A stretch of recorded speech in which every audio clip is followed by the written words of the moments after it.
নমস্কার বন্ধুরা, আজকে আবার চলে এলাম তোমাদের কাছে একটা নতুন ভিডিও নিয়ে। তবে আজকে কিন্তু আমি কাতলা মাছের একটা রেসিপি নিয়ে এসেছি। কাতলা মাছ ভাপা। আমার YouTube channel Nandi vlog and কিচেনের আমার প্রোফাইলে তোমাদের সবাইকে স্বাগত। তা আমি কিন্তু আগেও কাতলা মাছ ভাপা দেখিয়েছি, তবে আজকের ভাপাটা একটু অন্যরকমভাবে আমি করেছি।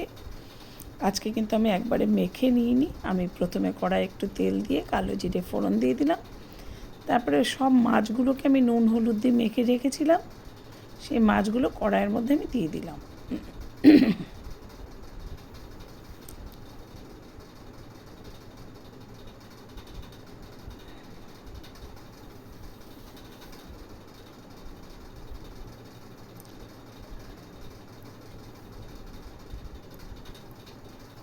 এবারে দিলাম সর্ষের পেস্ট, যার মধ্যে আমি কাঁচা লঙ্কা দিয়ে বেটেছিলাম।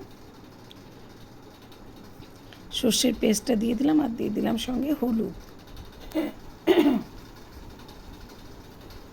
আর দিয়ে দিলাম অবশ্যই স্বাদ মতো লবণ।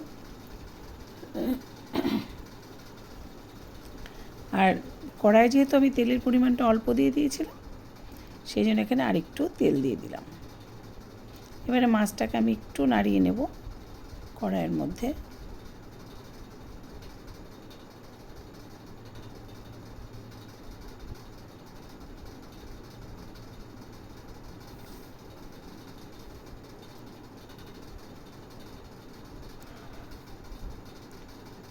এবারে দিয়ে দিলাম আমি পরিমাণ মতো জল, মানে মাছটা যেহেতু ভাপে সেদ্ধ হবে সেহেতু জলটা তো একটু দিতে হবে। সেই পরিমাণ মতো আমি জলটা দিয়ে দিলাম, যাতে মাছটা সেদ্ধ হয় ঠিক।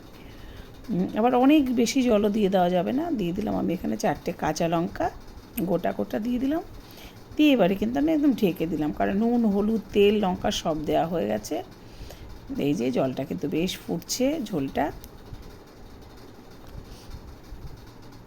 এর আগে যে কাতলা মাছের ভাপাটা আমি দেখিয়েছিলাম সেটা কিন্তু আমি একবারে মেখে বসিয়েছিলাম, মানে সর্ষে বাটা তেল নুন হলুদ লঙ্কা সব দিয়ে মেখে বসিয়েছিলাম। আজকেরটা একটু অন্যরকমভাবে করছি।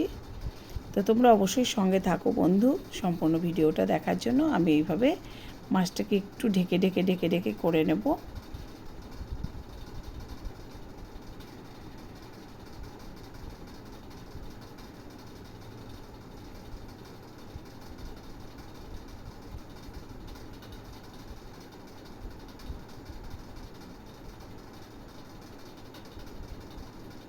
আমি একটু মাছগুলোকে নেড়ে নেড়ে উল্টে দিলাম, কারণ দুটো দিকই সেদ্ধ হওয়ার একটা ব্যাপার আছে। এভাবে আমি আবারও ঢেকে দেব। সব আমি একটু দেখে নিলাম সেদ্ধ হয়েছে কিনা, আরও একটু সেদ্ধ হবে, তাই আমি আর একটু ঢেকে দিলাম।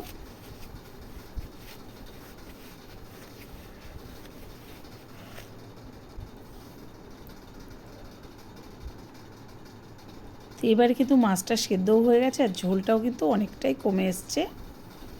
এখানে যেহেতু ভাপটা উঠছে ঝোলে, সেই জন্য একটু ধোঁয়াশা হয়ে যাচ্ছে।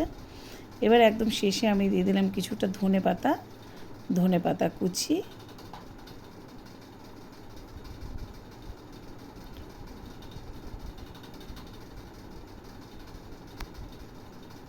আর দিয়ে দিলাম সামান্য কয়েক দানা চিনি, খুব সামান্য চিনি। আর দিয়ে দিলাম নামানোর আগে আর একটু সর্ষের তেল। তো তেলটা কিন্তু আমি এখানে 3বার দিলাম। প্রথমে যখন মাছটা কড়াইয়ে দিলাম, কড়াইয়ের মধ্যে একটু দিয়েছিলাম, তারপর সর্ষে বাটা দিয়ে তারপরে একটু দিয়েছিলাম, আবার এখন একটু দিলাম। তো এই 3বার তেল দিলাম। তো যাই হোক ফ্রেন্ডস, ঝোলটা কিন্তু একদমই রেডি আমার কাতলা মাছ ভাপাটা। তো এই যে নামিয়ে ফেলেছি একটা পাত্রে। তো তোমাদের কেমন লাগলো ফ্রেন্ডস একটু বলো। আর আমার YouTube channel Nandi vlog and kitchen থেকে যারা দেখবে অবশ্যই চ্যানেলটাকে সাবস্ক্রাইব করে দিও। আর আমার প্রোফাইল থেকে যারা দেখবে তারা অবশ্যই লাইক কমেন্টস করে আর অবশ্যই কিন্তু শেয়ার করে দিয়ে একটু। দেখা হবে পরের ভিডিও নিয়ে। তোমাদের সবাইকে টাটা।